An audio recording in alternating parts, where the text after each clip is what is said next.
Good morning, students. In previous lecture, we have started with important part of this topic on which there are number of theory questions asked in previous board exams. Okay, so it is important. You have to note down all the notes from the slides. Okay, you can stop these slides wherever you need and write down the notes. Okay, you have to, because this is very important part of this topic. So biomolecular nucleophilic substitution reaction हा part आपण start केला होता. SN2 reaction असं त्याचं representation आहे. Mechanism of alkaline hydrolysis of primary alkyl halide.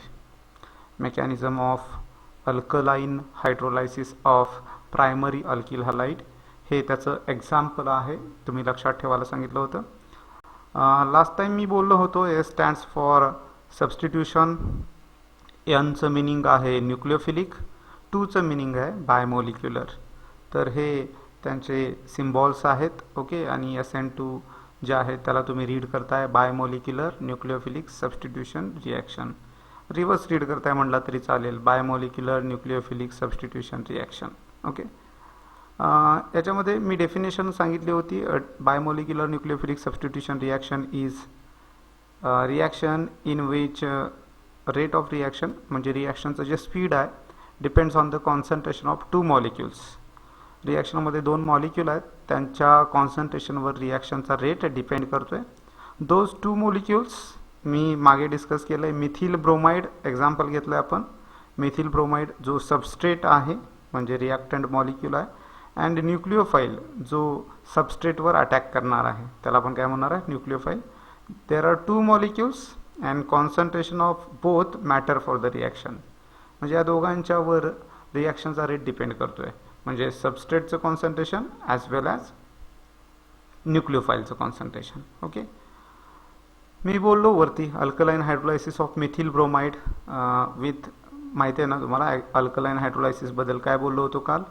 NaOH aqueous और KOH aqueous घेतलं तर त्याच्याबरोबर जी रिॲक्शन आहे त्या रिॲक्शनला आपण म्हणतोय अल्कलाइन हायड्रोलायसिस. मिथिल ब्रोमाइड बरोबर करायलो, त्यामुळे तुम्ही असं रीड करू शकता alkaline hydrolysis of methyl bromide. And when this reaction takes place, bromine is replaced by OH. Bromine is replaced by OH, so it results in formation of methyl alcohol.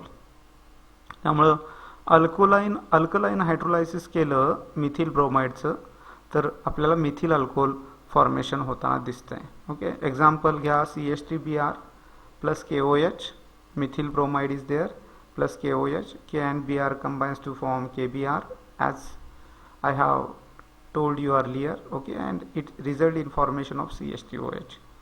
Okay, याचा ionic form लिहायला मी सांगितलं होतं तुम्हाला. Ionic form लिहिताना इथं K plus होईल, कारण का हा तुम्हाला माहिती आहे ना आयोनिक बॉन्ड आहे, metal non metal.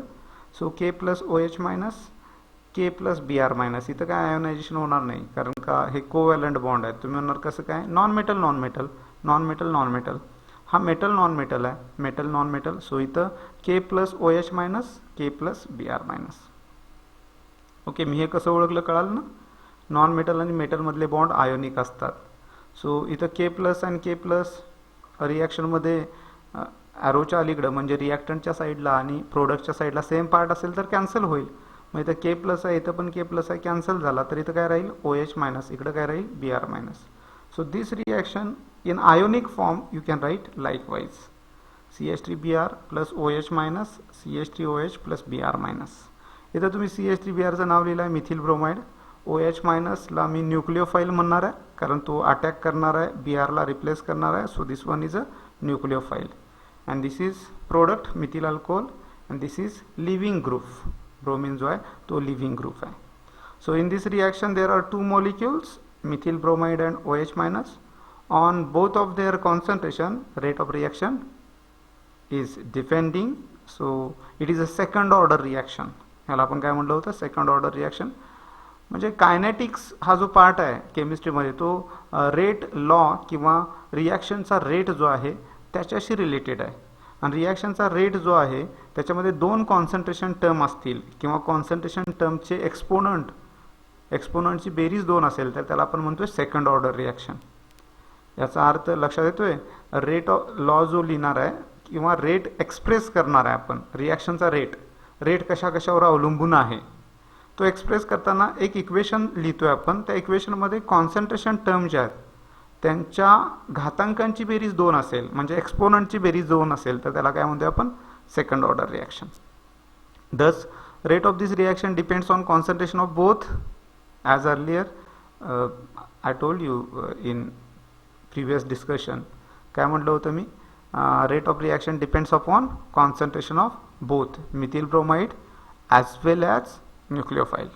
Methyl bromide is substrate, nucleophile is OH minus. Okay.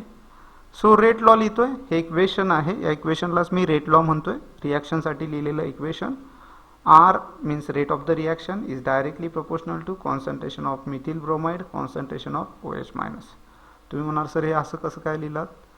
Much of time this equation written experimentally, derived experimentally. Okay, here I am writing it theoretically, पण तुम्ही आता लक्षात ठेवू शकता या रिॲक्शनसाठी रेट दोघांच्या कॉन्सन्ट्रेशनवर डिपेंड आहे, बोथ मिथिल ब्रोमाइड आणि OH मायनस.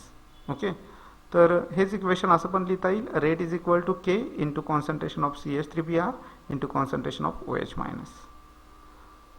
हे जे इक्वेशन आहे या इक्वेशनमध्ये दोघांच्या कॉन्सन्ट्रेशनवर रिॲक्शनचा रेट डिपेंड करतोय, म्हणून याची कॉन्सन्ट्रेशन टर्मच्या पॉवर काय 1, याची पॉवर काय 1, त्यामुळं याला मी काय म्हटलंय, सेकंड ऑर्डर रिॲक्शन, कारण 1 + 1. सपोज इथं हा नसता आणि इथं फक्त एकच कॉन्सन्ट्रेशन टर्म असते आणि त्याची पॉवर 1 असती, तर मी म्हटलं असतं फर्स्ट ऑर्डर रिॲक्शन. काय बोललं असतं, फर्स्ट ऑर्डर रिॲक्शन. इथं 2 कॉन्सन्ट्रेशन टर्म आहेत आणि दोघांची पॉवर 1 आहे. सपोज इथं पॉवर 2 असती आणि इथं 1 असती, तर थर्ड ऑर्डर म्हणलं असतं. सो इथं जे काय लिहिलंय सेकंड ऑर्डर, त्याचं कारण आहे या ज्या इक्वेशनमध्ये कॉन्सन्ट्रेशन टर्म आहेत त्यांच्या पॉवरची बेरीज 2 येते, therefore this reaction is known as second order reaction. हे लक्षात ठेवा. And kinetic expression usually experimentally determined, पण आपल्या सिलेबसमध्ये थेरॉटिकली आपल्याला त्याला लिहायचं आहे, त्यामुळे इक्वेशन तुम्ही लक्षात ठेवायचं आहे. रिॲक्शनचा रेट या दोघांच्या कॉन्सन्ट्रेशनवर डिपेंड करतोय. या इक्वेशनमध्ये R stands for yes rate of the chemical reaction, K stands for specific rate constant. तर इथंपर्यंत आपण लास्ट लेक्चरला डिस्कस केलं होतं, but this part is very important. See, remember, okay, you have to prepare it well because in whole topic this is very important part. Okay, entire topic मधला हा part जो आहे तो रिपीटेडली विचारला आहे, either SN1 or SN2 याच्यावर question येतोय. So you must remember this. Okay, मी सांगतोय टेस्टला याच्यावर 100% क्वेश्चन असणार आहे. ओके, त्यामुळं फायनल एक्झामपर्यंत 2-3 वेळा येईल. So you have to prepare it.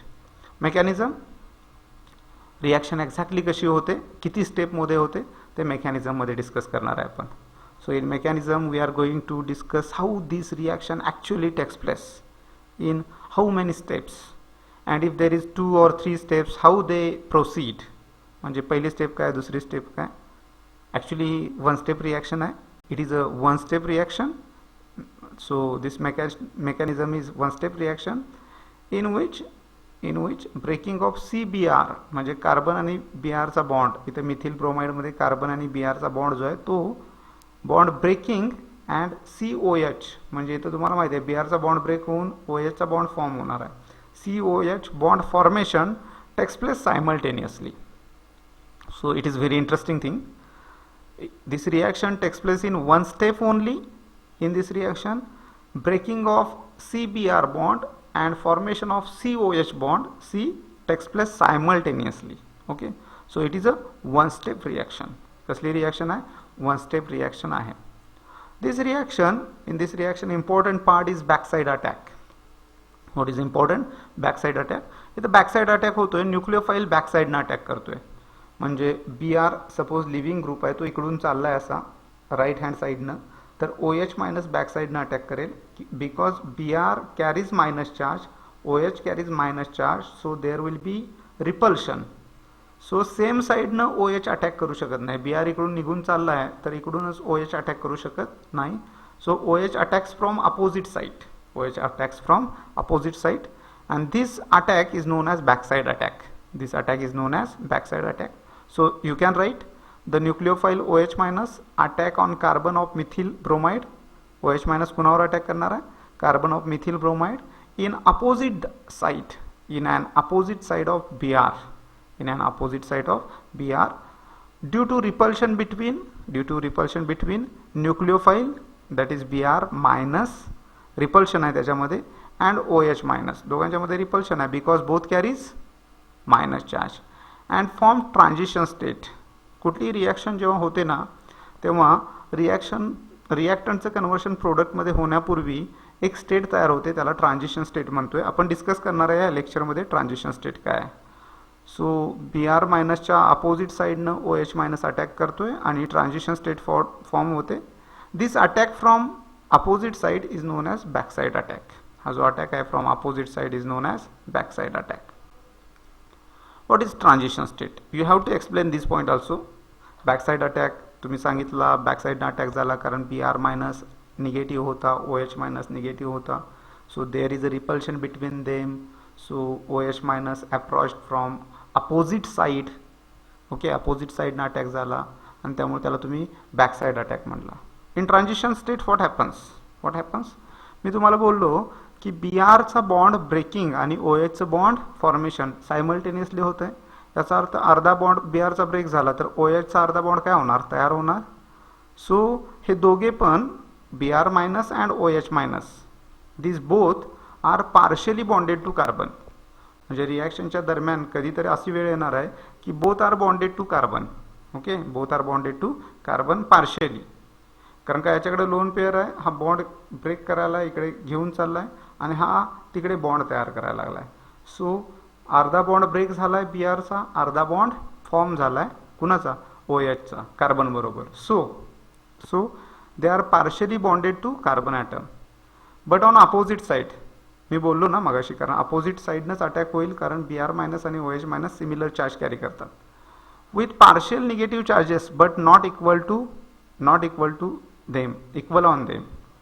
म्हणजे जेव्हा Br काय करेल, इलेक्ट्रॉन घ्यायला चालू करेल तेव्हा त्याच्यावर मायनस चार्ज यायला चालू होईल आणि OH इलेक्ट्रॉन देईल तेव्हा त्याच्यावरचा मायनस चार्ज कमी होत जाईल. पण दोघांची इलेक्ट्रोनिगेटिव्हिटी वेगळी आहे त्यामुळे तो चार्ज इक्वल असणार नाही. जसे इलेक्ट्रॉन द्यायला चालू करेल OH, कशासाठी इलेक्ट्रॉन द्यायला लागलाय, बॉन्ड फॉर्मेशनसाठी. कुणाबरोबर बॉन्ड फॉर्म करायला आहे, कार्बन बरोबर. आणि Br काय करायला, इलेक्ट्रॉन घेऊन चाललाय कारण बॉन्ड ब्रेक व्हायला आहे ना, इलेक्ट्रॉन घेऊन चाललाय. जसं तो बॉन्ड ब्रेक होईल तसा हळूहळू इलेक्ट्रॉन याच्याकडे सरकतील, कुणाकडे, Br कडे. आणि इलेक्ट्रॉन जसे सरकतील तसा हळूहळू त्याच्यावर मायनस चार्ज तयार होईल आणि जसं OHचे इलेक्ट्रॉन कार्बनकडे जातील तसं त्याचा मायनस चार्ज कमी होईल. ओके, सो पार्शियल चार्ज दोघांच्यावर असणार पण इक्वल असणार नाही कारण ब्रोमिन आणि OHचे इलेक्ट्रॉन देण्या घेण्याची कॅपॅसिटी इक्वल नाही आहे. So there will be partial charges on Br and OH but they are not equal.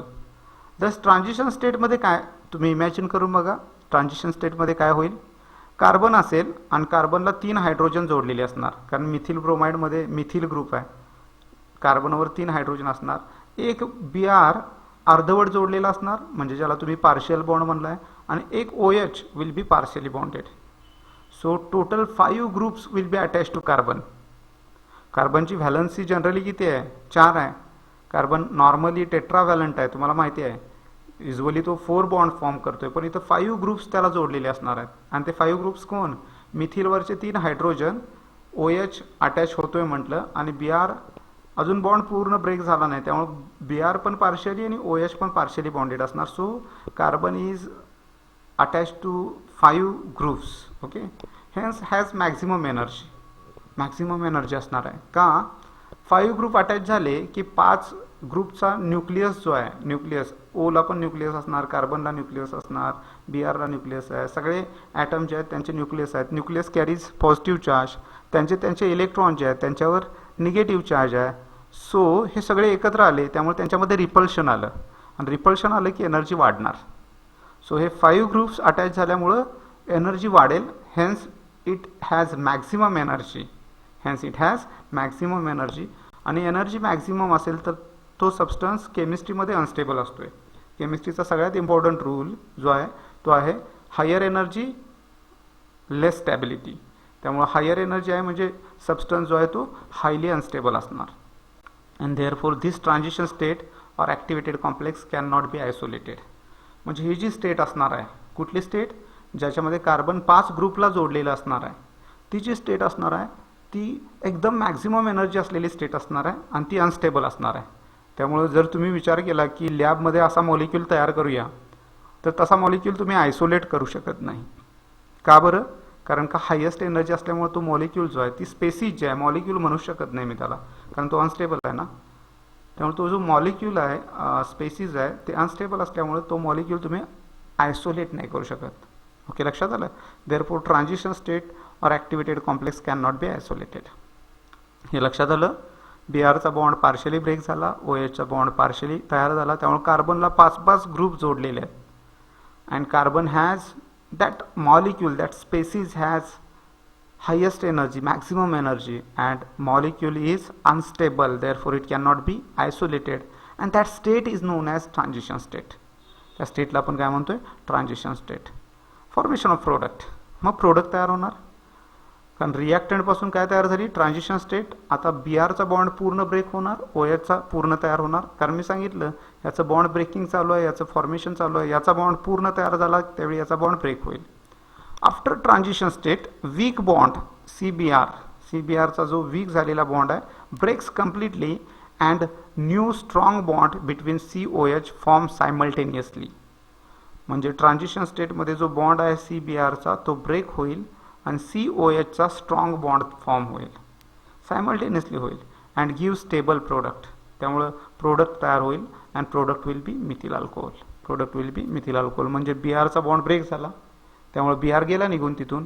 आता राहिला काय? OH, म्हणजे CH3ला OH असणार आहे, म्हणजे it will give methyl alcohol with complete, that is 100% inversion of configuration. Complete और 100% इन्व्हर्शन ऑफ कॉन्फिगरेशन. तुम्ही म्हणणार हे काय लक्षात आलं नाही? इन्व्हर्शन ऑफ कॉन्फिगरेशन जरा टफ होतं आहे अंडरस्टँडिंगला. ओके, इथं रिॲक्शन बघा म्हणजे लक्षात येईल. रिॲक्शन बघितल्यावर लक्षात येते. BR is leaving from right hand and OH is attacking from left hand. So हे हायड्रोजन जे आहेत ते या साईडला शिफ्ट होतील, कारण इकडे गर्दी होईल याला ना, OH मायनसला. त्यामुळे OH मायनसला गर्दी होईल, त्यामुळे हे जे आहेत ते इकडे शिफ्ट होतील. ओके, आणि हे इकडे शिफ्ट होतील, बीआर लिव्ह करेल, बीआर निघून जाईल. सो OH या साईडला जोडलेला असेल आणि हे हायड्रोजन या साईडला शिफ्ट होतील. म्हणजे हे जे कॉन्फिगरेशन आहे त्याच्यामध्ये बीआर कुठं होता? लेफ्ट साईडला, आणि आता OH जो असणार आहे तो कुठं असणार आहे? राईट साईडला असणार आहे. त्यामुळे हे कॉन्फिगरेशन, हे जे आहे प्रोडक्टमधलं कॉन्फिगरेशन म्हणजे अरेंजमेंट, ग्रुपची अरेंजमेंट ती, आणि रिॲक्टंटमधली ग्रुपची अरेंजमेंट एकमेकाच्या उलटी आहे, याला आपण इन्व्हर्शन म्हणतोय. Arrangement of atoms around the central atom is known as configuration, आणि कॉन्फिगरेशन बरोबर रिव्हर्स झालं तर त्याला आपण म्हणतोय inversion of configuration. And this theoretically given by Paul Walden in 1896. Paul वॉल्डननं हे पहिल्यांदा थेरॉटिकली एक्सप्लेन केलं होतं. Therefore this term is known as Walden inversion. याला आपण काय म्हणतोय? वॉल्डन इन्व्हर्शन म्हणतोय. पॉल वॉल्डनच्या नावावरून त्याला आपण काय नाव दिलंय? Walden inversion. लक्षात आलं? म्हणजे एकदा ट्रान्झिशन स्टेट तयार झाली तर CBR बॉन्ड काय होतोय? ब्रेक, आणि नवीन बॉन्ड तयार होतोय कुणामध्ये? COH मध्ये. त्यामुळे प्रोडक्ट तयार होतोय मिथिल अल्कोहोल. आणि इथं मात्र कॉन्फिगरेशन बरोबर उलटं असतंय, म्हणजे जिकडून बीआर गेला त्याच्याबरोबर उलट्या साईडनं OH जोडलेला असेल. So this is Walden inversion. आणि हे मध्ये जी स्टेट तयार झाली आहे दिसते का? ही रिॲक्शनची स्टेप आहे आणि त्यामध्ये ही स्टेट तयार झाली इथं एक्सप्लेन केली होती, ज्याच्यामध्ये कार्बनला OH पण जोडला आहे, कार्बनला BR पण जोडला आहे. कार्बनला 1, 2, 3 हायड्रोजन आहेत. H1 म्हणजे पहिला हायड्रोजन, H2 म्हणजे दुसरा हायड्रोजन, H3 म्हणजे तिसरा हायड्रोजन. नाहीतर H3 म्हटल्यानंतर 3 हायड्रोजन म्हणू नका. ॲक्च्युली 3 हायड्रोजन आहेत, त्यांना इथं दाखवण्यासाठी, त्यांची पोझिशन दाखवण्यासाठी त्यांना लेबलिंग केलं आहे 1, 2, 3. ओके, तर 3 हायड्रोजन. ओके, आणि इकडं अर्धवट OH बरोबर, अर्धवट बॉन्ड BR बरोबर. So total 5 groups are attached and this is known as transition state. याला आपण काय म्हणतोय? Transition state. This is reactant methyl bromide. This is nucleophile. याला तुम्ही सबस्ट्रेट म्हणाल. याला काय म्हणाल? सबस्ट्रेट. याला काय म्हणणार? न्यूक्लिओफाईल. बॅकसाईडनं अटॅक झाल्यावर ट्रान्झिशन स्टेट, आणि ट्रान्झिशन स्टेट ब्रेक झाला, हा बॉन्ड हा तयार झाला, तर methyl alcohol inversion of configuration होते. म्हणजे जे अरेंजमेंट आहे ती एक्झॅक्ट रिव्हर्स आहे. एनर्जी प्रोफाईल डायग्राम हा पण इम्पॉर्टंट पार्ट आहे, याच्यावर पण डेफिनेशन येतात. एनर्जी प्रोफाईल डायग्राम म्हणजे काय? ही रिॲक्शन होत असताना एनर्जीमध्ये काय काय चेंजेस होतात, म्हणजे एनर्जी वाढते कमी होते. मी बोललो की जसं ट्रान्झिशन स्टेटकडे जातोय तशी एनर्जी वाढते, कारण 5 nucleus are there, so there will be maximum repulsion, so energy काय होणार, वाढणार. तर द ग्राफ, एक ग्राफ काढला रिॲक्शन सुरू झाल्यापासून संपेपर्यंत जो टाईम आहे 10 मिनटं 15 मिनटं 20 मिनटं, जसं तुम्ही टाईम पुढे सरकाल तसं त्याला तुम्ही रिॲक्शन कोऑर्डिनेट म्हणताय. जो टाईम आहे सुरू झाल्यापासून संपेपर्यंतचा जो टाईम आहे त्याला तुम्ही काय म्हणणार आहे, रिॲक्शन कोऑर्डिनेट. आणि पोटेन्शियल एनर्जी म्हणजे रिॲक्शन सुरू झाल्यावर हळूहळू एनर्जीमध्ये काय चेंज झाला रिॲक्शन संपेपर्यंत, that curve or that graph is known as potential energy diagram or energy profile diagram. Potential energy y axis ला लिहिणार, reaction coordinate x axis ला लिहिणार. these are reactant. न्यूक्लियोफाइल ना अटॅक केला, तो न्यूक्लियोफाइल जसा अप्रोच करेल तशी पोटेन्शियल एनर्जी वाढली. जेव्हा हा न्यूक्लियोफाइल ऑप्टिमम डिस्टन्सला होता तेव्हा मॅक्झिमम रिपल्शन होतं, ट्रान्झिशन स्टेट तयार झाली आणि नंतर ट्रान्झिशन स्टेटमधला बी आरचा बॉन्ड ब्रेक झाला आणि एनर्जी डिक्रीज झाली आणि काय तयार झाला, प्रोडक्ट. सो एनर्जी चेंज झाले, पोटेन्शियल एनर्जी जशी रिॲक्शन प्रोग्रेस करेल, म्हणजे रिॲक्शन कोऑर्डिनेट बरोबर पोटेन्शियल एनर्जीमध्ये चेंज झाला आहे. आणि तो चेंज जो आहे त्याचा ग्राफ जर काढला तर तो ग्राफ जो आहे तो अशा टाईपचा कर्व येतोय आणि तो कर्व आहे त्या कर्वला तुम्ही म्हणताय energy profile diagram. So the graph or curve obtained by plotting potential energy against the reaction coordinate is called as energy profile diagram. या डायग्राम मध्ये काय काय, आर तुम्हाला सांगायला लागणार नाही, रिॲक्टन्स, पी प्रोडक्ट, बरोबर आहे.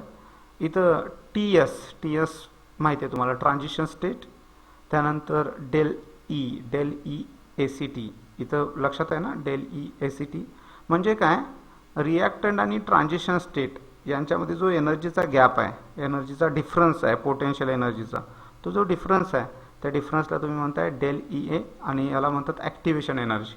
कारण का हा जो पीक आहे तो क्रॉस केल्याशिवाय रिॲक्टंट प्रोडक्टमध्ये कन्वर्ट होऊ शकत नाही. याचा अर्थ या पीकपर्यंत जाण्यासाठी जी एनर्जी आहे तेवढी एनर्जी जर रिॲक्टंटकडे नसेल तर तो पीक चढून पलीकडे जाऊ शकत नाही. त्यामुळं या पीकपर्यंत पोहोचण्यासाठी जी एनर्जी लागते त्याला आपण म्हणतोय activation energy. So it is indicated by del E A activation energy. आणि रिॲक्टंट आणि प्रोडक्ट आणि रिॲक्टंटमध्ये जो एनर्जीमध्ये डिफरन्स आहे त्याला डेल एचनं इंडिकेट करतात. त्याला कशानं इंडिकेट करतात, डेल एचनं. It is known as heat of reaction. म्हणजे या रिॲक्शनमध्ये हीट बाहेर पडले की आत ॲब्सॉर्ब केली आहे. ते कसं कळणार, कारण का इथे बघा ही एनर्जी कुणाची आहे, रिॲक्टंटची, ही एनर्जी कुणाची आहे, प्रोडक्टची. रिॲक्टंटची एनर्जी प्रोडक्टपेक्षा जास्त आहे. याचा अर्थ रिॲक्टंट जेव्हा प्रोडक्टमध्ये कन्वर्ट झाला तर एवढी एनर्जी बाहेर टाकणार तो, म्हणजे ती कशी असणार रिॲक्शन, एक्झोथर्मिक. आणि जर समजा ही रिॲक्शन, हा जो कर्व आहे तो इथं एंड झाला असता, तर इथं प्रोडक्टची एनर्जी असते, इथं रिॲक्टंटची, म्हणजे प्रोडक्टची एनर्जी रिॲक्टंटपेक्षा जास्त आहे, म्हणजे एनर्जी ॲब्सॉर्ब केली आहे. म्हणजे ती रिॲक्शन कशी असते, एंडोथर्मिक. कशी असते, एंडोथर्मिक. तर डेल एचची व्हॅल्यू जी आहे त्याच्यावरून रिॲक्शन ठरते एक्झोथर्मिक किंवा एंडोथर्मिक. आर म्हणजे सिंपल आहे लक्षात ठेवायला, रिॲक्टंट. पी म्हणजे सिंपल आहे, प्रोडक्ट. इथं टी एस म्हणजे ट्रान्झिशन स्टेट. डेल ई ए म्हणजे रिॲक्टंटला प्रोडक्टमध्ये कन्वर्ट करायला जी एनर्जी लागते, मिनिमम रिक्वायर्ड एनर्जी आहे, त्याला आपण म्हणतोय ॲक्टिवेशन एनर्जी. आणि प्रोडक्ट आणि रिॲक्टंटमध्ये जो एनर्जीचा डिफरन्स आहे त्याला म्हणायचं हीट ऑफ रिॲक्शन. रिॲक्शनची रिॲक्टिव्हिटी, कुठल्या अल्किल हलाइड SN2 मेकॅनिझमनं रिॲक्शनमध्ये जातात किंवा कुठल्या अल्किल हलाइडची रिॲक्शन SN2 मेकॅनिझमनं होते. तुम्हाला सगळ्यात इम्पॉर्टंट गोष्ट माहिती आहे, या रिॲक्शनमध्ये बॅकसाईड अटॅक होतोय. कारण इकडं अल्किल ग्रुप नाही आहेत. जर समजा इकडं अल्किल ग्रुप वाढले तर काय होईल, हायड्रोजन कमी होतील. म्हणजे आता इथं हायड्रोजन आहेत, हा प्रायमरी अल्किल हलाइड आहे. 1-2 कार्बन वाढले तर सेकंडरी होईल आणि 1 कार्बन वाढला तर टर्शरी होईल. याचा अर्थ इकडं कार्बनची संख्या वाढली तर सेकंडरी टर्शरी अल्किल हलाइड तयार होतील. हे तुमच्या लक्षात यायला पाहिजे आता, बरोबर. आणि जेवढे कार्बन वाढतील तसं बॅकसाईड अटॅक करणं अवघड होणार आहे, त्यामुळे रिॲक्टिव्हिटी कमी होईल. बॅकसाईड अटॅक करणं अवघड गेलं तर रिॲक्शन होईल का, नाही होणार. सो रिॲक्टिव्हिटी काय होणार आहे, डिक्रीज होणार आहे. सो प्रायमरी अल्किल हलाइडमध्ये बॅकसाईड अटॅक इझिली होईल, सेकंडरीमध्ये जरा अवघड आहे आणि टर्शरीमध्ये अजून अवघड आहे. याचा अर्थ प्रायमरी अल्किल हलाइड लवकर रिॲक्शन होईल म्हणजे जास्त रिॲक्टिव्ह, सेकंडरी कमी रिॲक्टिव्ह आणि थर्ड टर्शरी सगळ्यात कमी reactive. So reactivity of alkyl halide towards reaction is primary alkyl halide highly reactive, कारण का इकडं सगळे हायड्रोजन आहेत. Secondary alkyl halide less reactive आणि त्याच्यापेक्षा less reactive tertiary alkyl halide. लक्षात ठेवणार आहे तुम्ही. चलो, कुठल्या कुठल्या टर्म्स यूज केल्या आज. पोटेन्शियल एनर्जी हा ग्राफ आहे, मी तुम्हाला सांगितलं हा ग्राफ आहे. कशाचा ग्राफ आहे? Potential energy versus reaction coordinate. Potential energy versus reaction coordinate. Potential energy change झाली, कशी चेंज झाली त्याचा जो ग्राफ आहे त्याला आपण म्हणतोय एनर्जी प्रोफाइल डायग्राम. त्याला काय म्हणतोय आपण? Energy profile diagram. The graph or curve obtained by plotting potential energy versus reaction coordinate against reaction coordinate और reaction progress.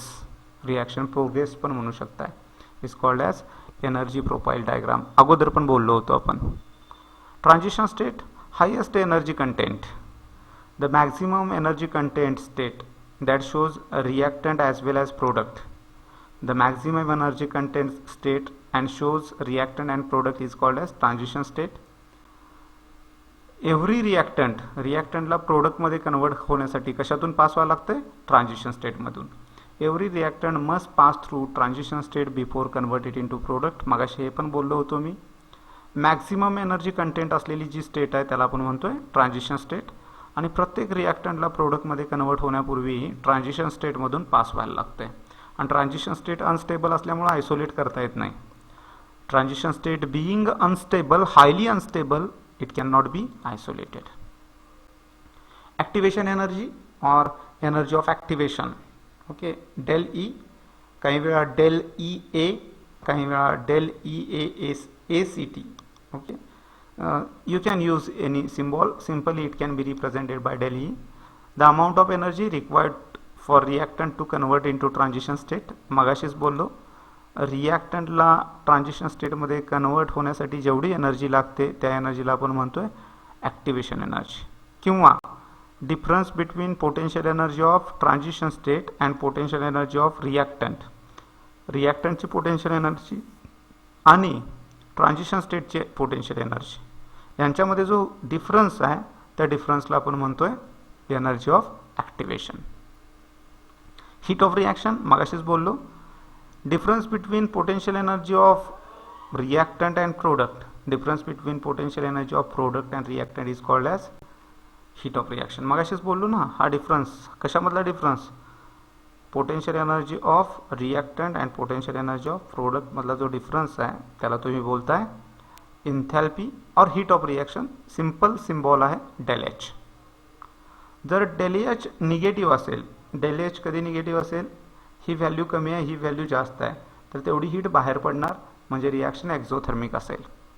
So del H negative असेल तर रिॲक्शन एक्झोथर्मिक, आणि डेल एच पॉझिटिव्ह असेल तर हीट तेवढी ॲब्सॉर्ब झाली आहे, so reaction असणार एंडोथर्मिक. सो रिॲक्शन जे आहे ते एक्झोथर्मिक आहे की एंडोथर्मिक आहे ते आपण ठरवतोय. डेल एचची जी व्हॅल्यू आहे त्याला साईन कुठला आहे? साईन निगेटिव्ह असेल तर रिॲक्शन एक्झोथर्मिक, डेल एचचं साईन पॉझिटिव्ह असेल तर reaction endothermic. So students, we have to stop over here. Okay, this was very important part, okay, as far as board and CET exams are concerned. So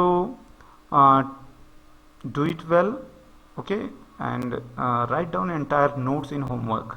homework मध्ये जेवढ्या slide मध्ये notes आहेत ना तिथं stop करून त्या write down करा.